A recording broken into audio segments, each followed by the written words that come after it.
4th of July.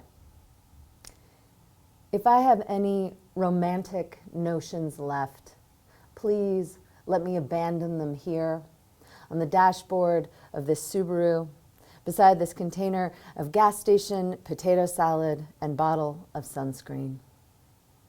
Let there be another town after this one, a town with an improbable Western name, Wisdom, Last Chance, where we can get a room and a six-pack, where the fireworks end early because everyone has to work in the morning. I'm not asking for love anymore. I don't care if I never see a sailboat again. Welcome to another episode of Poets in Montana. You've just heard Keetje Kuipers bravely recite a poem from memory in this one-take episode. It's so nice for you to show up and do this. I'm really happy you're with us today. I am glad to be here. You know, and so I'm going to ask you a bunch of questions because I don't know, and I'm not going to go through the litany of awards and massive, wonderful work that you have done and been acknowledged for, other than this is her latest book, All Its Charms, and you should check it out. All your books have been done by BOA? Yep. Yeah, very cool. I mean, you were obviously a well-respected poet, and that poem showed us why. And it's also just so kind of poet in Montana sort of thing. You know? It is, yeah. I write a lot of my poems after driving through this place. And I think some people do their best thinking in the shower, and I do my best thinking in a car in Montana, I think. Yeah. So, I mean, are you sort of a homegrown Montanan? I don't remember. No. When did you arrive here? I arrived here in my early 20s. I had finished graduate school, not at the University of Montana, but at the University of Oregon. And my folks had moved here so that my mother could be a professor at the University of Montana. Oh, cool. And I was doing what a lot of poets do in those years between getting an MFA and having that first book be published, which is kind of float around between residencies and fellowships and grants and things that took me to lots of different places. But because my family was here, this became my home base during that time, and was really the first place that felt like home to me. We had moved around a lot when I was a kid, and I'd never really felt like I belonged in the various places that I'd lived. I'd gone to high school in California, and then I'd gone to college in Pennsylvania, and I was always sort of searching for the place that felt like the community where I might belong and where I might be able to build a life, and I didn't feel that until I got here. And so I got here, and then I did some more traveling, but now I'm back. I'm back for good. Yeah, well, cool. Yeah. And so here as being like kind of right in Missoula area, is that, Yeah. I'd grown up fishing in Montana a lot, so spending a lot of time, in the area around Innis, for instance, but Missoula, this valley, this place, yeah. Very nice. And I know that from reading the Keys book, that you spent time out on the coast in Washington too, right? Yes. Yeah. My son is out there right now in Seattle. I'm going to go out and see him here shortly. So that's a fun trip. I like it out there. Yep. Seattle time, Oregon time. Spent time in a cabin on the Rogue River in Southern Oregon. Lots of northwestern connections. Right. Well, do you want to grab something from the Northwest and read us a poem?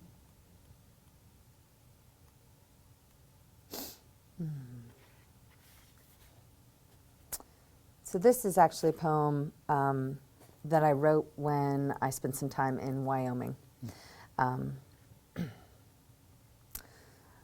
Landscape with sage and the names of my children.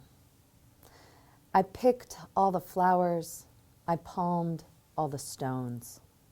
I dropped the nameless insects onto my tongue and felt their black wings unfurl. I held the dead buck by his antlers and dragged him through the sage, brought my teeth to the tender bridge of ribs and fed until the glossy maggots overtook me. I climbed the red rocks, robed in their red dust. I put the earth, all its charms, within me, into each waiting pocket, lip and ear. What will happen when my body can no longer hold this fragrant salt, its hardened tears inside? Let mine into the dirt. The names I've chosen for my children are already fast across the sky, like the ochre feathers that frame the blackbird's shrug. There's no such thing as a scar, no matter how much I want to be one.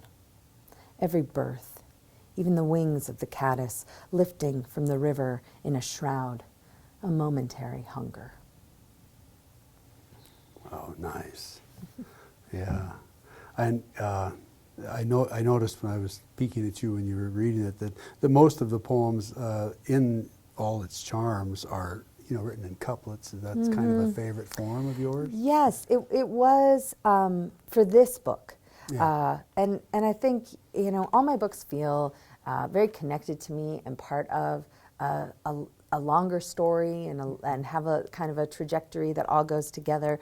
But they're also each, these individual sort of snapshots of a period of time in my life.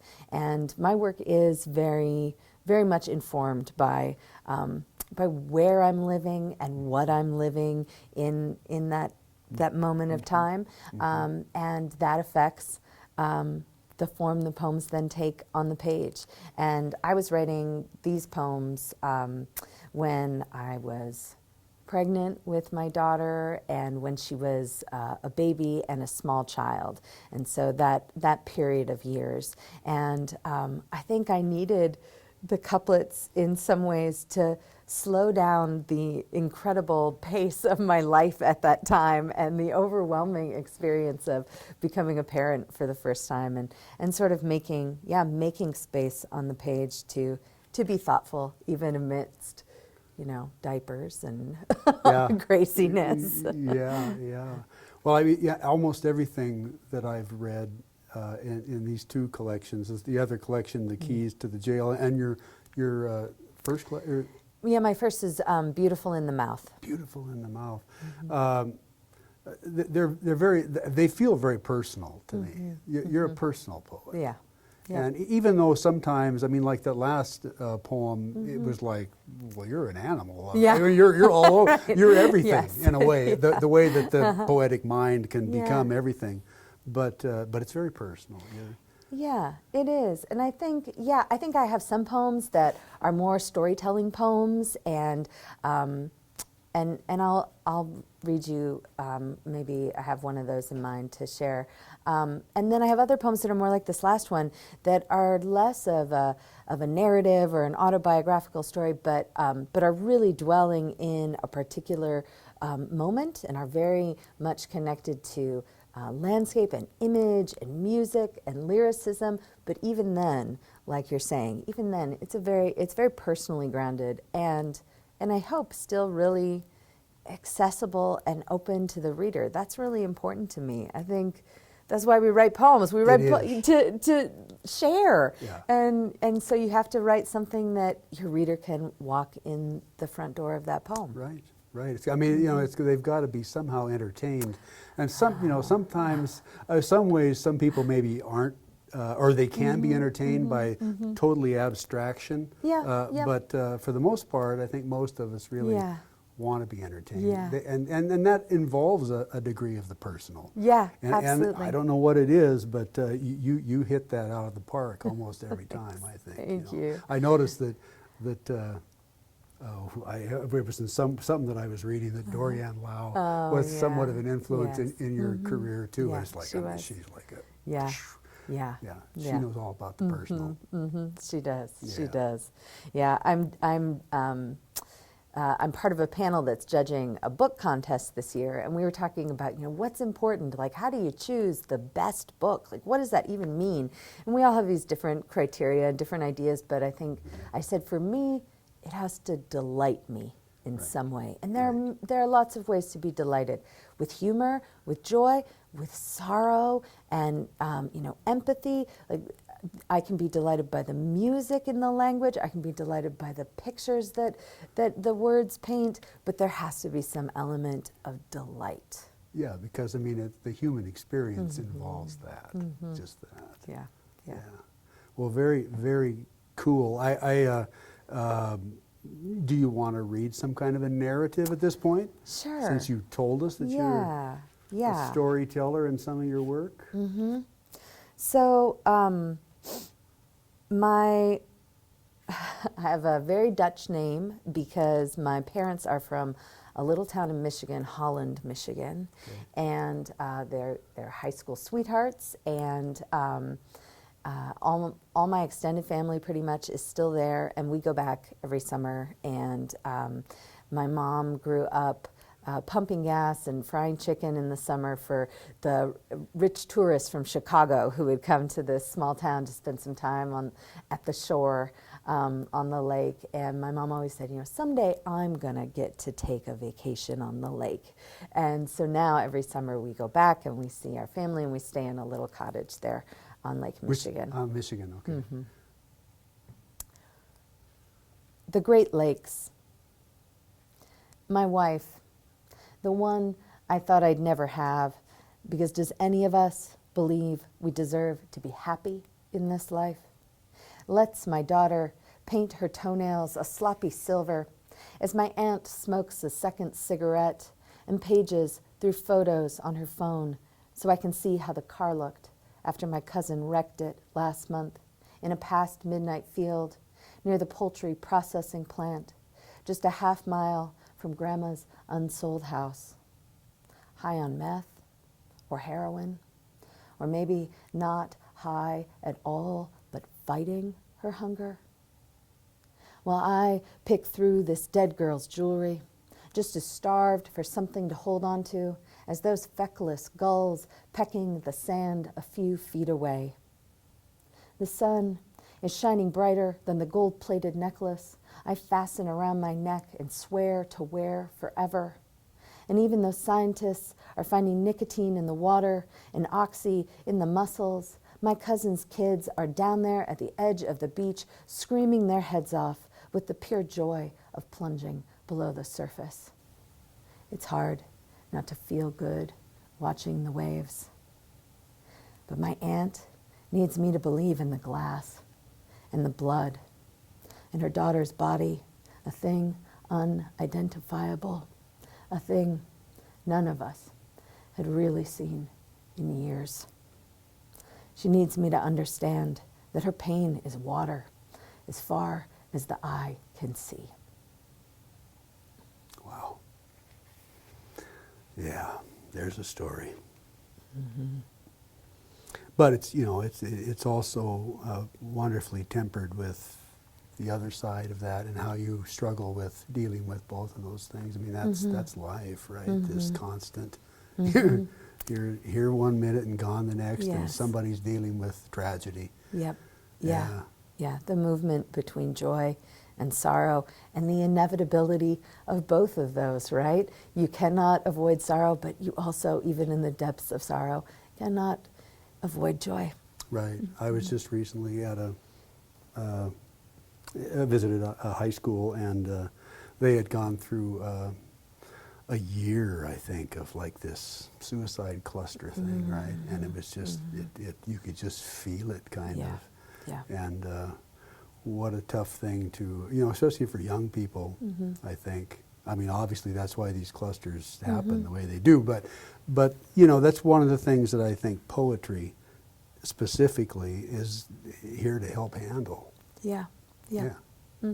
Sort of have that conversation with people. Yes. And young people need that conversation. Yes, absolutely. In this goddamn world we're living in right now. Absolutely. I think I don't spend a ton of time on on social media, and I think social media is one of those places where, you know, teenagers can get lost in a swamp of disconnection and feeling, you know, like no one understands them, and they're so far away from the things that they see on the internet. But I will say I'm on Instagram, and because all my friends on there are poets, what I mostly see when I look on there are poems. And it's wonderfully, I will say, it's wonderfully comforting to pop in there sometimes and to connect and to feel like, oh, I needed to read that today. I would never have pulled that book off my shelf, but I know that poem. I remember that poem. And somebody put it out there, and they took a picture of it, and they put it out there in the world today because they knew somebody needs to read this. They need to see this. And it happened to be me who needed it. Yeah. So I think poems can help so much. Oh yeah, totally. I mean, that's kind of, I mean, I haven't made the giant, you know, leap into the Instagram world. I have my tiny little presence that I go back to, you know, period 2 or 3 weeks at a time. Yeah. But I have been slapping poems up on Facebook and cruising it for just that, you know. And there's a lot of people that do post. Yep. And that makes my day. Yeah. Yes. Yeah. So you came from Michigan.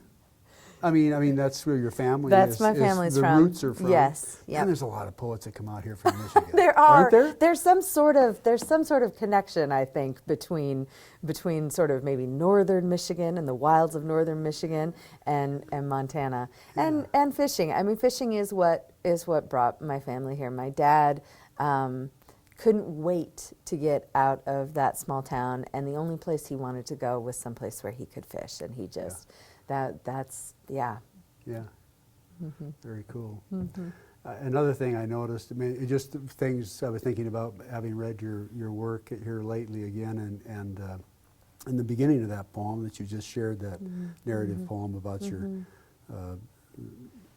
aunt or my aunt and my cousin, your cousin, was the reference to your marriage and your child, and you know, and then the first book I read, it was before that, and it was it was this full of desire and that human fear of lack of it or whatever that absolutely so you're a happy person these days. I am a happy person these days. I am. Yeah, and I think that's sort of what I mean about like the trajectory of all my books sort of coming together. I mean, this one is very much, you know, it's full of joy and it's full of sorrow, but it's very rooted in the sense that I have now of being surrounded by my own small family that I'm building with my wife, and the incredible comfort of that and the surprise that it could happen to me. As I say at the beginning of this poem, like, does any of us think we deserve to be happy? Do we really think we're going to get what we want, what we dream of, what we desire? And the book before this was a book that didn't believe in that, that thought that it wasn't possible, and that maybe it was my fault that it was impossible.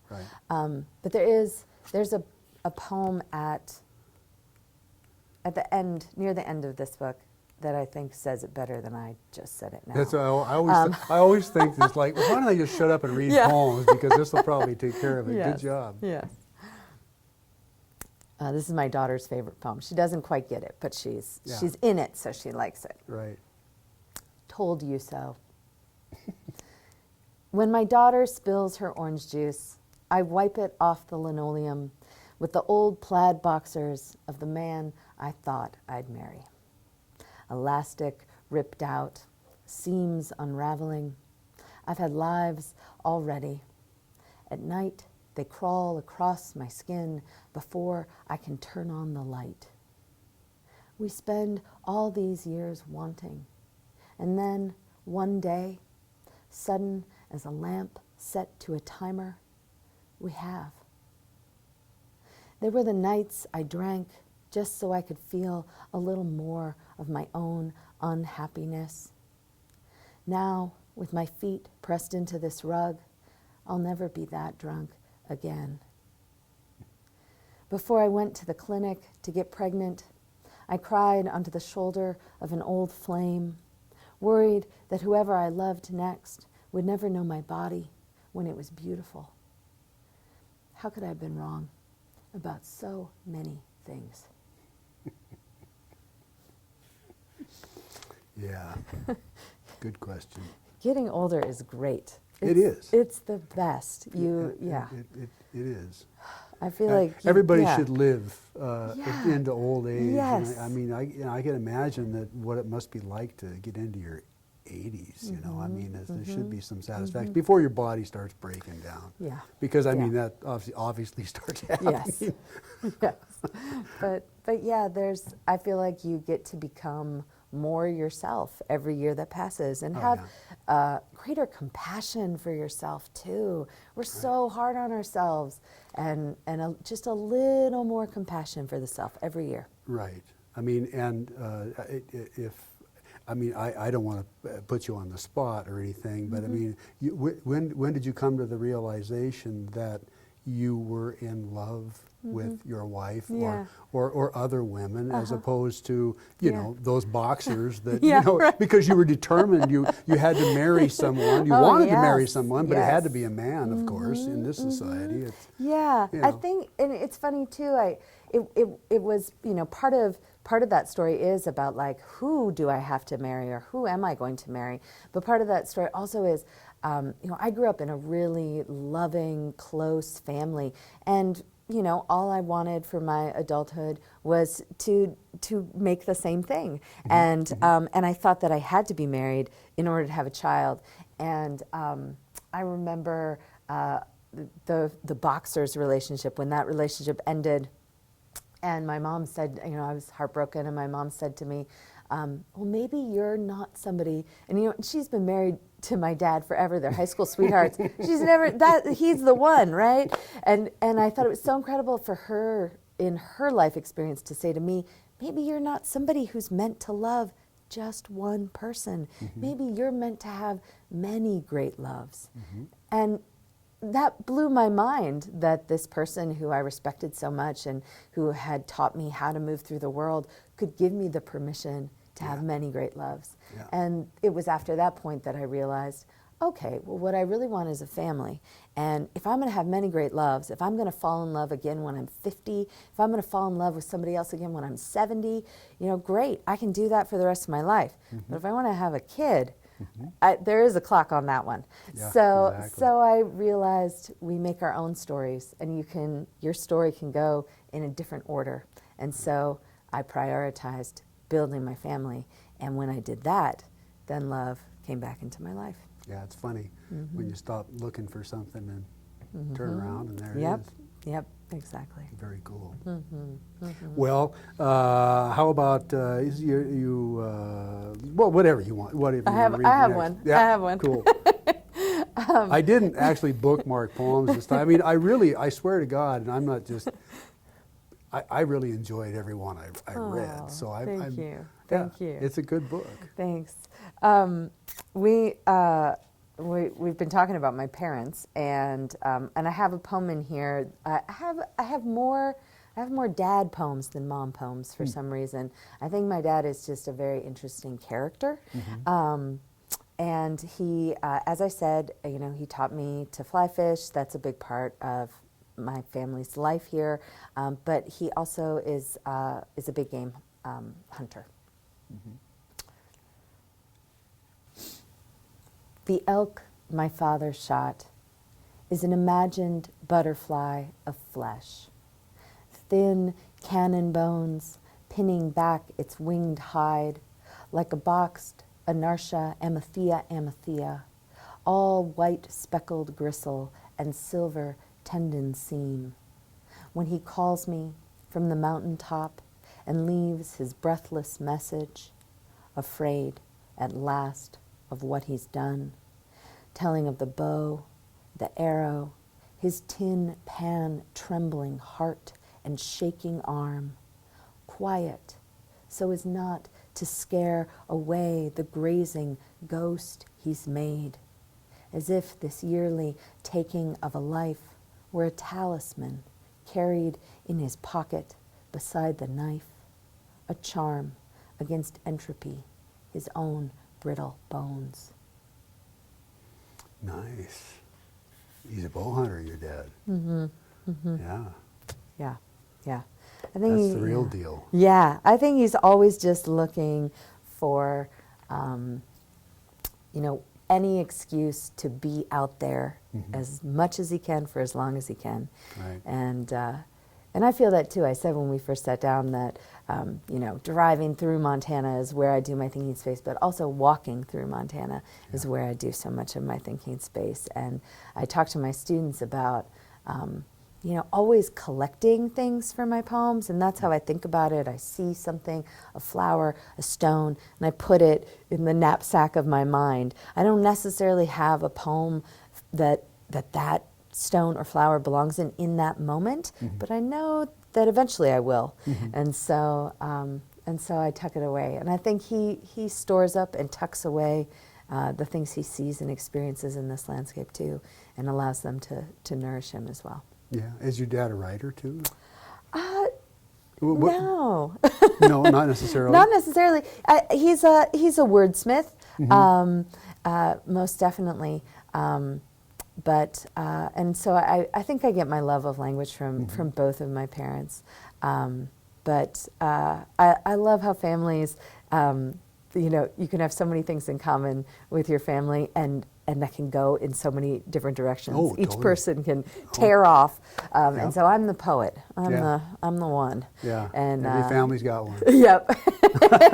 Yep. One is probably enough. At least one. Yeah. Yeah. My youngest son is an avid hunter. He has been for years, and not a bow hunter, but he has the same sort of respect and he goes about it exactly the same way a bow hunter would be. Yeah. He doesn't get as close as a bow hunter does, but he just likes being outside. He works for the Forest Service, so he has the opportunity to be out a lot. And and I do too. I think anybody who's lived here for a long time, if you haven't taken advantage of being here by walking around, and looking at nature and animals and stuff, you're missing out. Yep. Well, and I think that's one of the things that I love about Montana too, is that it is a welcoming place and a friendly place, and a place where you know your neighbors, and your neighbors are glad to know you, and you're going fishing, and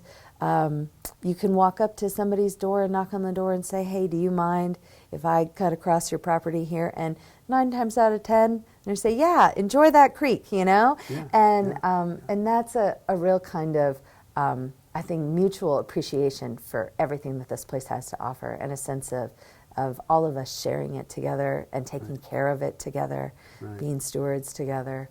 And I always felt that way about being here, and I never ever wanted to leave because of that. But as time marches on and whatnot, it has that old sort of policy has altered over the last, well, I'd say good 20 years probably, or if not more. I start thinking about time, and it's like, well, maybe it goes back further than that, but sometimes you can't do that anymore, and that kind of breaks your heart a little bit, because I don't know why not. Yep, absolutely. Well, and I think it's our job to teach each other and remind each other that's the way. To get along, be kind, be generous, be friendly. Why not? Exactly. Yeah. What's the alternative? Another poem.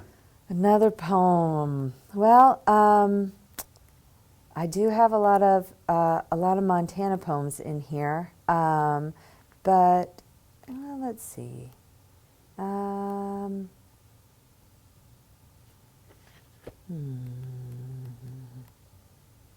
Maybe I'll read a love poem, actually, and this is not a Montana poem. This is an Alabama poem. So I spent 4 years as a professor at Auburn University in Auburn, Alabama, and had a great time there, and loved my students, loved my colleagues. But as hard as I tried, I couldn't become an Alabaman. And I tried really hard. And what that meant for me was, engaging with that place as a writer. And so I wrote a lot of poems. I tried to fit as many dead armadillos as I could, because that's what you see when you're driving down the highway. It's a sad lot of dead armadillos on the side of the road. But and kudzu and all those things, tried to work them in, because for me, belonging to a place and letting a place claim me has a lot to do with allowing it into my poems and dedicating myself to it in my poems. So this is a love poem for my wife, and that I wrote when we lived there.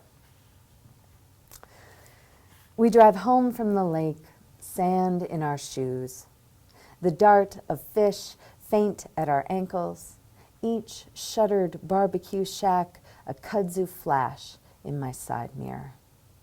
Pleasure has become the itch of a mosquito bite between my shoulders.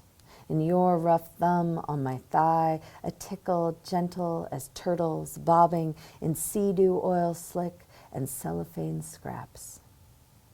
How many years did I suffer the loves that gave too much freedom and not enough tenderness? Let me be like the man we saw, outside of Notasulga, hands cuffed behind his back, cigarette in his mouth.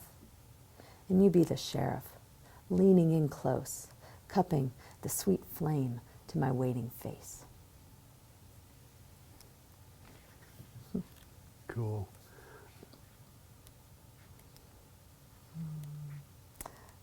I don't write so many love poems, but when I do, I try to really give myself over. Yeah.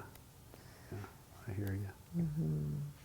This is this book. I always say to people, I had when I was putting it together, and when you put together a book of poems, I spread them all out, I print them out, spread them all out on the floor, move them around, think about how putting the poems in different orders creates different kinds of stories, right? They're still the same individual poems, but if I put them in one order, they tell one kind of story, and in another order, they tell another kind of story. So what kind of story did I want to tell with this book? And when I was trying to make that decision, I was worried, this is a book that's just like full of babies and has all these poems about like being a mom, and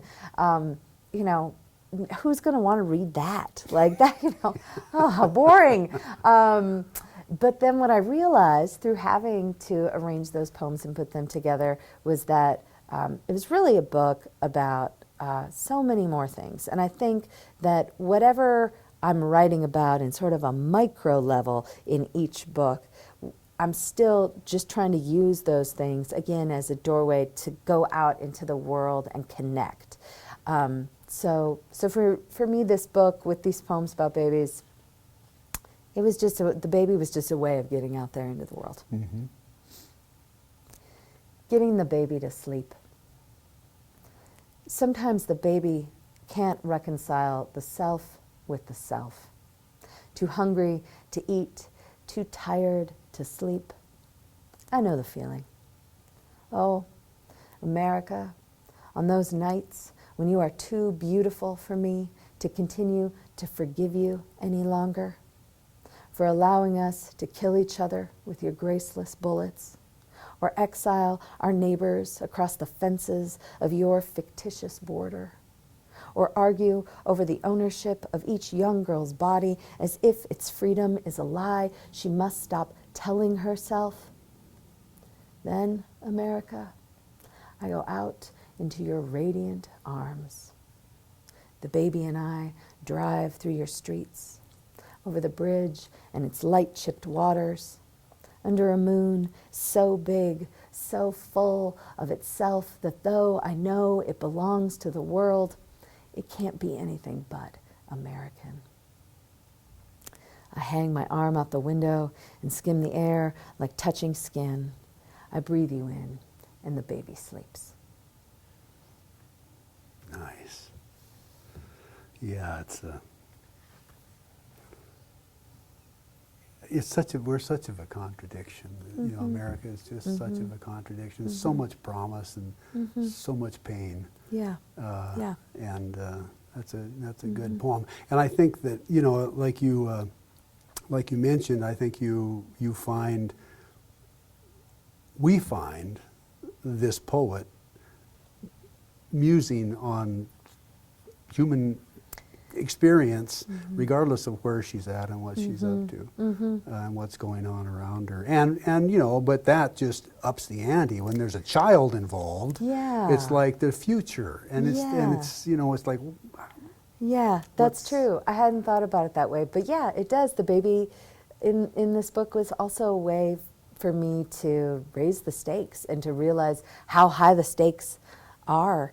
I think, you know, whether I'm writing a poem like this last one that, you know, many people would call political, or whether I'm writing a poem that is a poem about my cousin's death, or a poem that's a love poem about my wife, I think I'm always, as you said, like, I'm trying to dig into the contradictions. I'm trying to dig into the distances between joy and sorrow and how we move back and forth between them. I'm trying to find the complex places, and those are the places that I don't understand. And I want to write the poems where I ask myself, you know, how can I love my country so much and also be so sad and so disappointed sometimes in this place that I love? And it's not interesting to write a poem that only feels one way about a thing. So I'm trying to write the poems that acknowledge that the way we feel about each other and our home, they're difficult and complicated and shifting and shifty sometimes. Yeah, and you know, we obviously are guilty, so guilty in the past and in the present. But I mean, it may be more so in the past. But I had a conversation on the telephone the other day with he's a poet here in Montana, and about my age, I think, maybe a little older or younger, I'm not sure, but we had that conversation about what things were like 50, 60 years ago, as opposed to what they're like now in terms of this, the whole political structure. The word conservative, for example. He started talking about his dad, who was a Republican rancher, and I started talking about my grandfather, who was a Republican business owner.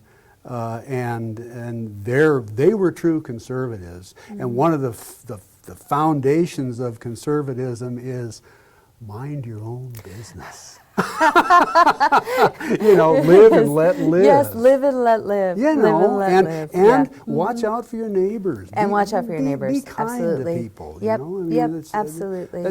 That's not political. No, that's human. no, yeah. And so that's what's important about these kinds of poems. Yeah. Anybody that doesn't like political poems, they're putting political labels on crap. Yeah. Because that's nothing but a human poem. Yeah, and the absolutely. feel of compassion yeah. So anyway.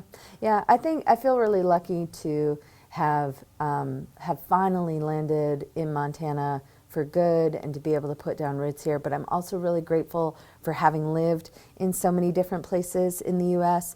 because it means that my neighbors were sometimes people that otherwise I would never have had a reason to bring into my life. And because they were my neighbors, I got to do that. And I got to be close with people whose beliefs are really different from mine, whose life stories are really different from mine, and got to remember again and again that we're all people and that we all feel the same things and we all have the same joys and the same sorrows. And yeah, that's again why we write poems, so that we can remember that and connect with each other across all of that. Yeah. And celebrate it in language. What else are we going to do? Yes, absolutely, absolutely. Oh. Well, I do have a poem that really is a baby poem. Cool. And maybe I'll read that one. Still life with nursing bra. Fall open, unfold me. Hook and eye undone with one hand, fingers that know their way now in the dark. You contain me, underwire circling my breasts in half bangle, like the copper bracelets, lemniscating wrists of women who've never worn bras, never held back their multitudes. You of the hidden crabapple bruise yellowing on my chest, you of her ecstasy, eyes rolled back in her head, hands in her sweat-damp hair, you, milk that rivers down my skin, shimmering of hunger, the want of a wet mouth. Nursing bra, black, nude, electric orange and lace trimmed, tucked in the back of the drawer or hung dangling from a doorknob. I once fumbled with you, stale of the dentist's lobby, cut by a thin mewling that made us all shiver. The waiting room's terrified ripple as I struggled with the clasp that kept me from spilling open. Instead, the leaking through, a sticky flower blooming down my chest until I wrenched you free, flapping and fearless, one wing taking flight from my breast. Nice, a nursing poem. And that's another thing, you know. I mean, it's like, why would anyone have problems with nursing? I don't. Yeah, it's crazy. It's really, more really nursing odd. for sure. I remember my wife used to make jokes about it because, you know, I remember a story my dad told. He used to deliver ice, you know. And I remember he telling this one story about how he went up this back in an alleyway and brought this block of ice in for the ice box, and this woman was sitting there, and she had a baby on this breast that she was nursing, and he said as he was coming in, some little kid who was outside runs in ahead of him and runs down the kitchen and watching him, you know, put the ice block in and whatnot, and he gets the ice block installed and whatnot, and he turns around. By that time, little kid's lost interest, and he sees that the mom's nursing the baby, so he just goes over and she gives him, you know, the other breast. And he just and he's like about, you know, 3-4 years old or something like that. It was no big deal to nurse back then, 100 years ago. It's crazy. It is. It's funny. I mean, I think that, you know, our wider culture sometimes has, as you're saying, like these hang-ups about the body and about these really natural things that the body does that are great. But I think that sometimes literature and academia and, you know, the intellectual realm can also have hang-ups about those things and can decide that poems that are, you know, about the body, about a woman's body, about motherhood, about nursing, you know, how can that stuff be smart? What, you know, what does that really add, you know? Right. And I think that was some of, before this book came out, I think that was some of what I was scared of. Because I know that mothers are very undervalued in our culture, and right now in particular, and that carries over into writing. So I worried that it would, that any poems that engaged with that part of who I am would be seen as sort of, you know, fluffy and without value. Yeah, or sentimental. Yes. You know, I mean, I remember going, when I went back in my 40s or whatever to graduate school, and you know, I think I got a lot of that. It's just, it's just a bunch of, you know, sentimental crap. He's always, you know. Feelings. Because language poetry was pretty much what was going on at that time. And everybody was trying to kind of write that way, and I didn't know any better because I could only do what I could do. But No. I think sentiment is wonderful. I think that, again, it's why we go to poems. We want to feel something.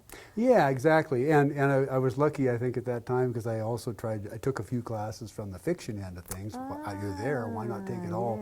And Kittredge was still teaching at that time, and Kittredge said something like, well, if you're not risking sentiment, you're not in the game, you know. Absolutely. I think so. I think you're right on that one. Absolutely. Yes. Yeah. It should feel a little dangerous to put your heart down on the page. Absolutely. Yeah, it's kind of a bloodletting. You do a good job of letting blood.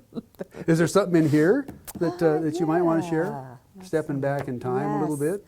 Yeah, you know what? It's spring right now, and we're here in Missoula, and I'll read this poem that at the time of writing this poem, I was living down Higgins, off of Higgins at the south end, and but within walking distance of the Dairy Queen, which was very important to me and remains remains important.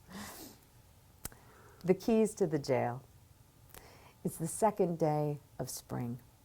In Montana, we burn our garbage. 2 blocks down, the Dairy Queen swings open its shutters for another season. We tell our sad stories until the dog hangs his head in the wet snow wells of the too soon tulips. It gets uglier every year. The same melt that clears the gutters, uncovers the dead or the not dead long enough, and suddenly we smell them again, their bodies unlocked from that frozen state of decay, mouths slack but whispering, their cold breath fresh on the air. Except the breath is our own. The voices belong to you and me, and the music they make is not the swift tumble of locks, but the soft drop of bones in a bowl. I just feel like all these poems I'm reading, they're all about contradictions. They're all about rebirth and spring, and they're all about death. And they're, you know, just, yeah. Yeah. Well, I think that's natural. But Yeah, this book is hard for me to read from because so many of the poems are so sad. yeah. And to go back and to see this person and the place that she was at in her life, it's somewhat painful.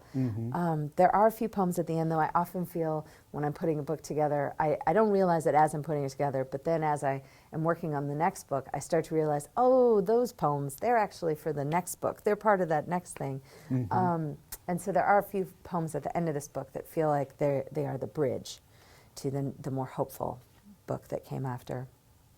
And this is one of those. A beautiful night for the rodeo. It was a beautiful night for the rodeo. Rain all day, and then a sheen of evening sun. I went to the grocery store, bought someone else's bread, someone else's milk. I walked someone else's heart through the empty aisles, checking items off someone else's list. Back home, I let someone else's dog out into the yard and poured someone else a drink. That's when someone else started crying. I shook her by the shoulders, said, "Don't lose it." But someone else wouldn't listen. In the dirt ring across town, men lined up for all the hairy beasts that would throw them to the ground. That's how it'd look in tomorrow's papers. They'd stand up, smiling, toss their hats in the air, walk bow-legged through the mud. Children falling off sheep, women vaulting from steers. They'd dirty their boots, stain their chaps, drag their long golden ropes through the horse shit. I told someone else she could be that brave, that I'd show her how. Nice. Someone else.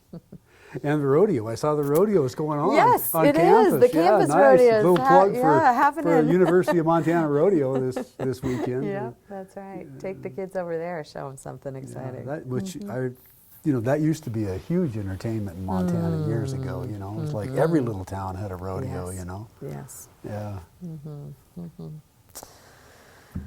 What was I going to ask you? My mind is askew, but there was something in regard to that last poem, and it'll come to me.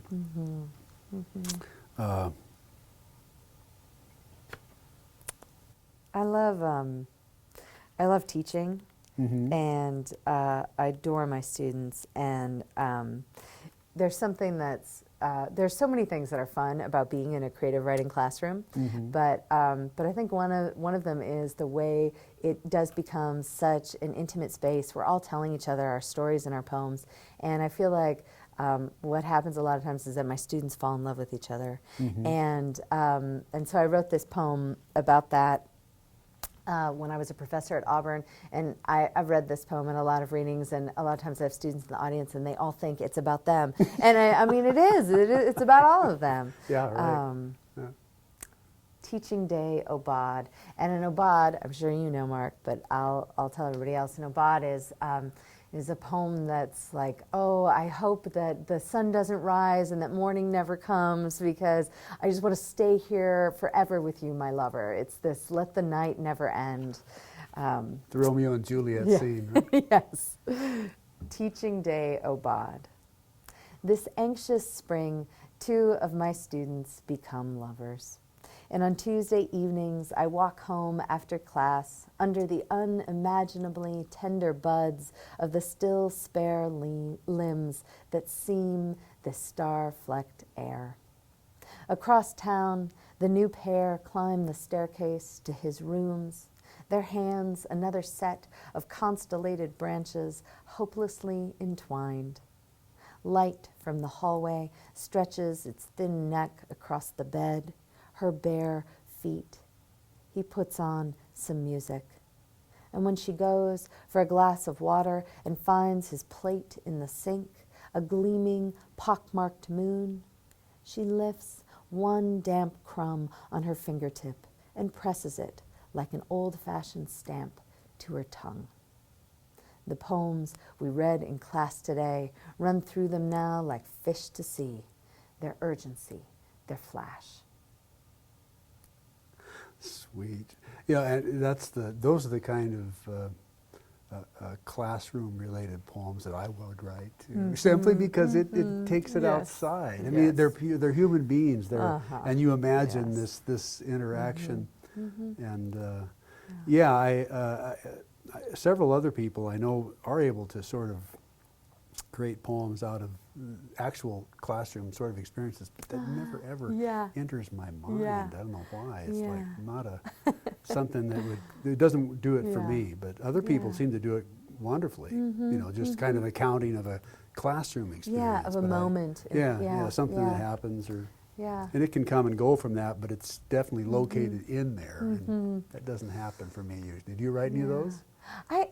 Classroom type I poems? don't think I do, but I do think I think about, like in this poem, I think about my students' lives a lot, and I think about what a privilege and a pleasure and an honor it is to be a witness to their lives, because that's what they're bringing into workshop and bringing into the classroom. They're bringing in, as I said, their stories, and I get to be part of bearing witness to those stories and honoring those stories and saying those stories have value, and and this moment that you're living in your life right now, it's important, and you're important. So I think I think about them a lot that way, and that enters my poems. Sure. Yeah. Totally. I had this conversation in regard to like fishing, because I mean, I know a few people that are just avid fishermen. Yeah. But they hardly ever write fishing poems. It's kind of it's funny sometimes how you'll have one thing, but it doesn't necessarily enter into your poetry. Yeah, I'm trying to remember if there are. Have you got a fishing if poem? I have any fishing poems in there. There are fishing poems in the first book. I think that's where I'm hiding my fishing poems. Yeah. Right. But lots of squala and caddis, and I like to get the bug names in there. Right. Yeah. Well, we don't have a whole lot of time left. This has gone awfully fast. And so is there something in particular that you'd like to read to kind of take us out on? Let's see, what haven't I read for you guys today?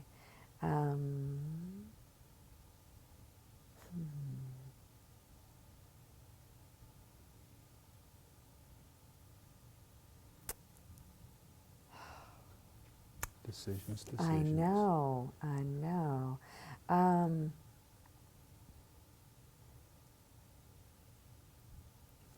Back and forth. Yeah, well, I know. I'm the same way. It's like there's too many for one thing. I think maybe I'll read kind of a fun poem, kind of a little silly. So, we were talking about, I was saying that, living in all these different places around the country gave me the opportunity to be neighbors with and good friends with and bring into my heart people who otherwise I wouldn't have had that experience with. And that happened a lot for me in Alabama. And and it's amazing to discover like these little elements of community in each place that you live and that you go. And my students were a big part of that in Auburn as well. But there was a great little coffee shop, and the coffee shop used to host all kinds of events, and a lot of those were poetry readings. But another event that they used to host was an amateur drag show. And it was really amateur. It was just, we're sitting at coffee tables, and it was pretty silly, and just some of the young college students would do it. But it was also a really beautiful reminder of, again, kind of the pleasures of the body and the delight of the self, and reclaiming the body, even as a mother, even as a middle-aged woman, God forbid. Yeah, so that's this poem. At the small town drag show. Watching Daisy Pukes take the dollar bill between her teeth, shake her fake tits in each boy's peach fuzz face, I recall my once praised body as it comes alive again. Long forgotten cat now raised from its shallow backyard grave. Cat with sweat on its fur, cat that nightly screamed below the kitchen's glass, cat whose backbend stretch of joy raised her pink pinhole to the sky. Daisy's high heel boots scuff the floorboards. Her nylon blend lashes flutter under fluorescence, and I feel a tingle somewhere. My knees, my tongue, as I pour my sex, its proud performance, back into this dress I've worn like a shroud. All right. She's back. Yep, coming out with a bang. Yeah, great. Well, this has been a delight. And, both of these books, The Keys to the Jail, I found, I think, the fact in fiction. Mm-hmm. But, and this one, All Its Charms, is her latest book. It's a terrific book. You should get it. Keetje Kuipers. Man, it's a difficult name to pronounce. As you can see, it doesn't pronounce the same way it's spelled, but it's been a delight. Thank you for sharing Mark. your work. Yeah, this has been wonderful. I really enjoyed it. Join us again next week for another Poet in Montana.